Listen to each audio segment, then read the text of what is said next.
விசுவாசத்தின் பாதை சில நேரங்களில் தெரியாமல் இருக்கலாம், ஆனால் அதன் முடிவில் இறைவனின் கிருபை எப்போதும் காத்திருக்கிறது.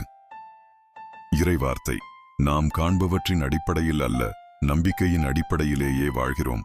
2 கொரிந்தியர் 5ஆம் அதிகாரம் 7ஆம் வசனம். சிந்தனை: வாழ்க்கையில் எல்லாம் நம் கண்களுக்கு தெளிவாக தெரியாது. சில நேரங்களில் எதிர்காலம் நிச்சயமற்றதாக இருக்கும். ஆனால் இறைவனின் பிள்ளைகள் சூழ்நிலையை பார்த்தல்ல, இறைவனின் வாக்குறுதியை நம்பியே வாழ அழைக்கப்படுகிறார்கள்.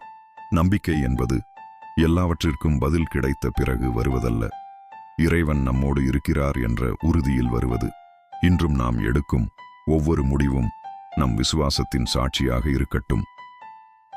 செபம்: அன்பும் இரக்கமும் நிறைந்த தந்தையே, இனிய புதிய காலையை எனக்கு தந்ததற்கு உமக்கு நன்றி கூறுகிறேன்.